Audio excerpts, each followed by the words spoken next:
Hello everyone, welcome back to my YouTube channel UGC NET JRF history में आप सभी का स्वागत है। उम्मीद करती हूँ आप सभी अच्छे होंगे, स्वस्थ होंगे। आज की वीडियो में जो हमारा टॉपिक है, जिस टॉपिक पर हम डिस्कस करने वाले हैं वो काफ़ी इम्पोर्टेंट टॉपिक है स्टूडेंट्स। तो आज का जो टॉपिक है वो है अशोक मौर्य। अशोक मौर्य जो मौर्य वंश के सम्राट हुए हैं, अशोक महान जिन्हें कहा जाता है, तो उसके बारे में आज हम डिस्कस करेंगे। सो स्टूडेंट्स, आज की जो वीडियो है वो हम स्टार्ट करते हैं। तो प्लीज़ इस वीडियो को एंड तक देखिएगा। भारत के मौर्य वंश के सम्राट अशोक। टाइम, इनके जो शासन अवधि है, शासन करने का जो समय है वो है 269 BC से 232 BC, 232 ईसा पूर्व तक। राज्याभिषेक कब हुआ था? 270 ईसा पूर्व में इनका राज्याभिषेक हुआ था। इनसे जो पहले के सम्राट थे वो कौन थे, जो इनके पिता भी थे? सो स्टूडेंट्स, ऐसे ही छोटे छोटे क्वेश्चंस हमारे एग्जाम्स में आते हैं। तो इनसे जो पहले के सम्राट हैं वो कौन हुए हैं? पूर्ववर्ती सम्राट जिनको बोलते हैं। तो पूर्ववर्ती राजा कौन हुए थे? बिंदुसार, जो इनके पिता थे। और उत्तरवर्ती सम्राट, इनके जो बाद के जो सम्राट हुए हैं वो हुए हैं दशरथ मौर्य। इनका जो जन्म है वो 304 ईसा पूर्व में पाटलिपुत्र में हुआ था, पाटलिपुत्र पटना में। और इनकी जो मृत्यु है वो 232 ईसा पूर्व पाटलिपुत्र पटना में ही हो गई थी। इनकी जो समाधि है वो पाटलिपुत्र में ही है। इनकी जो वाइफ थी उनका नाम था देवी कारुवकी, पद्मावती और तिस्सै रक्षिता।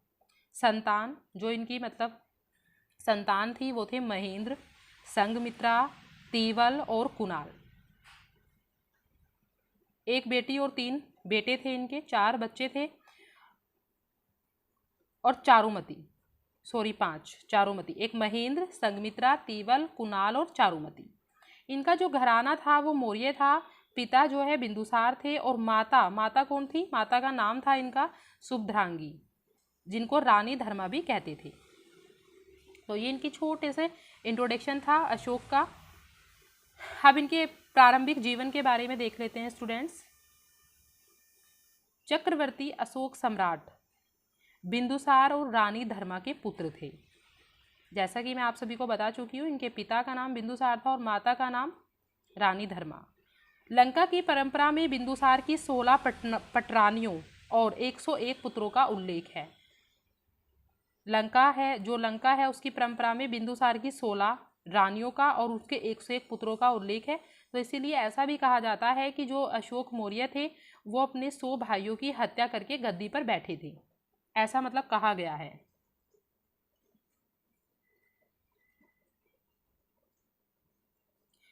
ये जो 100 भाइयों की हत्या करके 99 भाइयों की हत्या करके बैठे थे, क्योंकि जो इनके दूसरे भाई है सुसीम, वो तो जीवित थे ना। तो जो सिहली अनुश्रुतियां हैं उनसे हमें ये पता चलता है कि इन्होंने 99 भाइयों की हत्या की थी और राज्य सिंहासन को प्राप्त किया था, ऐसा कहा गया है। पुत्रों में केवल 3 के नाम उल्लेख मिलते हैं। बिंदुसार के 3 पुत्रों के हमें, जैसे सुसीम जो सबसे बड़ा था, अशोक सबसे बड़ा सुसीम था, फिर अशोक और तिष्य अशोक का सहोदर भाई और सबसे छोटा भाई था। तिष्य जो है अशोक के सबसे छोटे भाई थे। एक दिन धर्मा को स्वप्न आया कि उसका बेटा एक बहुत बड़ा सम्राट बनेगा। धर्मा कौन थी? इनकी माता थी, अशोक मौर्य की माता। उनका एक बार सपना आया था कि जो उनका बेटा है वो एक बहुत बड़ा सम्राट बनेगा। उसके बाद ही उसे राजा बिंदुसार ने अपनी रानी बना लिया। क्योंकि धर्मा क्षत्रिय कुल से नहीं थी, उसको कोई विशेष स्थान राजकुल में प्राप्त नहीं था। अशोक के कई सौतेले भाई और बहनें थी।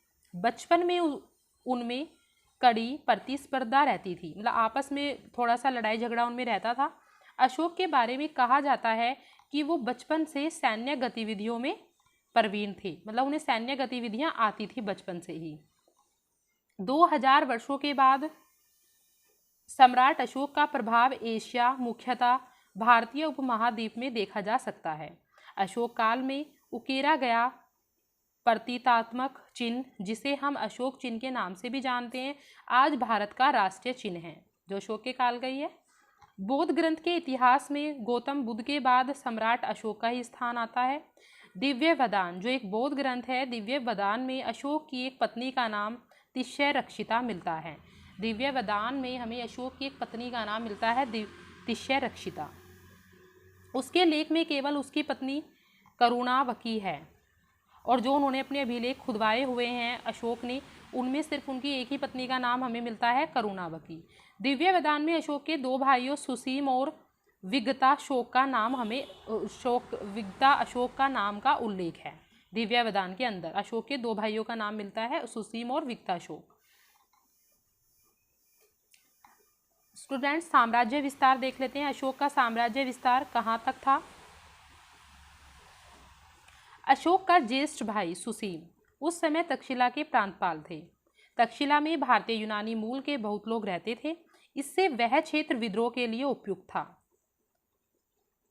सुसीम के अकुशल प्रशासन के कारण भी उस क्षेत्र में विद्रोह पनप उठे, क्योंकि वो अच्छे से प्रशासन नहीं चला रहे थे, तो वहां पर विद्रोह होना शुरू हो गया। राजा बिंदुसार ने सुसीम के कहने पर राजकुमार अशोक को विद्रोह दमन के लिए भेजा।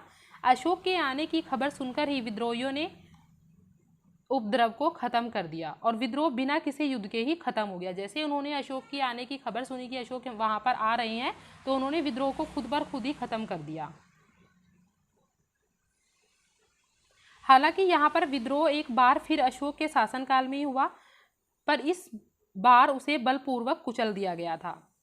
अशोक की इस प्रसिद्धि से उसके भाई सुसीम को सिंहासन न मिलने का संकट बढ़ गया था, क्योंकि अशोक ने जो ये प्रसिद्धि प्राप्त की थी, मतलब जो विद्रोह का दमन किया था, तो उससे क्या हुआ, उसके भाई को इस संकट टेंशन हो गई कि उसको सिंहासन नहीं मिलेगा। उसने सम्राट बिंदुसार को कहकर अशोक को निर्वास में डाल दिया। अशोक जो है कलिंग चले गए, वहाँ उसे मत्स्य कुमारी कौरवकी से प्रेम हो गया। वर्तमान में मिले साक्ष्यों के अनुसार बाद में अशोक ने उसे तीसरी या दूसरी रानी बनाया था, ऐसा मतलब कहा जाता है। जो अभी हमें कुछ साक्ष्य मिले हैं उसके अनुसार ही पता चलता है कि अशोक ने उसको अपनी दूसरी या तीसरी रानी बनाया। इसी बीच उज्जैन में विद्रोह हुआ था। मौर्य द्वारा फैलाए गए गुप्तचर जाल से उसके बारे में पता चलने के बाद उसके भाई सुसीम द्वारा उसे मरवाए जाने का भय था। वह बौद्ध सन्यासियों के साथ रहा था। इसी समय उसे बौद्ध विधि विधानों और शिक्षाओं का पता चला था। यहाँ पर एक सुंदरी जिनका नाम देवी था, उससे अशोक को प्रेम हो गया। स्वस्थ होने के बाद अशोक ने उनसे विवाह कर लिया, ऐसा कहा जाता है। कुछ वर्षों के बाद सुसीम ने तंग आ चुके लोगों से अशोक को राज्य सिंहासन हथियाने के लिए प्रोत्साहित किया गया, और जब वह आश्रम में थे तब उनको समाचार मिला कि उनकी जो माँ है, उनकी माँ को उनके सौतेले भाइयों ने मार डाला। तब उन्होंने राजभवन में जाकर अपने सारे सौतेले भाइयों की हत्या कर दी और सम्राट बन गए।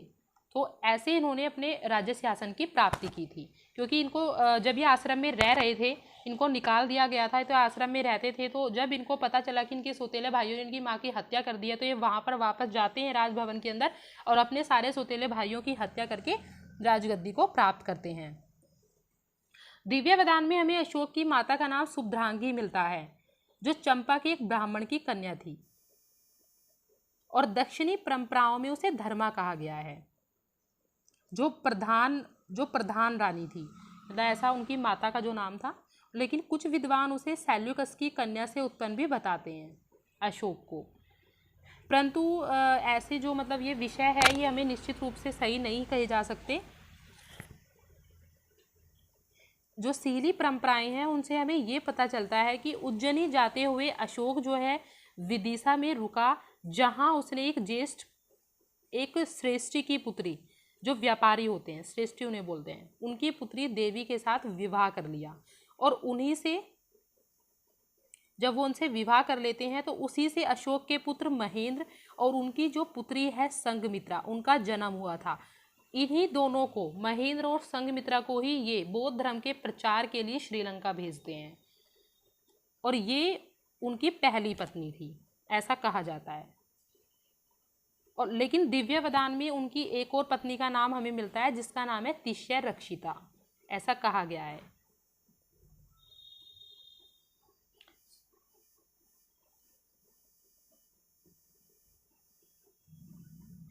जो उनकी तीसरी पत्नी थी कारुवाकी, उनसे एक पुत्र मतलब जन्मे थे, उनसे एक पुत्र का जन्म हुआ था, जिनका नाम था तीवर जो इनके भाई थे। तो तीवर जो है किनके बेटे थे? कारुवाकी के बेटे थे तीवर। सो स्टूडेंट्स, आज की वीडियो में इतना ही। नेक्स्ट वीडियो में हम कलिंग युद्ध जो काफ़ी मोस्ट इम्पोर्टेंट है, अशोक के समय में जो कलिंग युद्ध हुआ था उसके बारे में हम बात करेंगे। इस टॉपिक पर हम डिस्कस करेंगे कलिंग युद्ध के बारे में, जब उन्होंने फिर बौद्ध धर्म अपनाते हैं ये और युद्ध न करने की ठान लेते। तो ऐसा क्या हुआ था कलिंग युद्ध में कि मतलब इन्होंने बाद में युद्ध न करने की नीति अपनाई। सो स्टूडेंट्स, अगर आपको ये वीडियो अच्छी लगी हो तो प्लीज़ वीडियो को लाइक और शेयर ज़रूर कीजिएगा। Thank you, have a good day.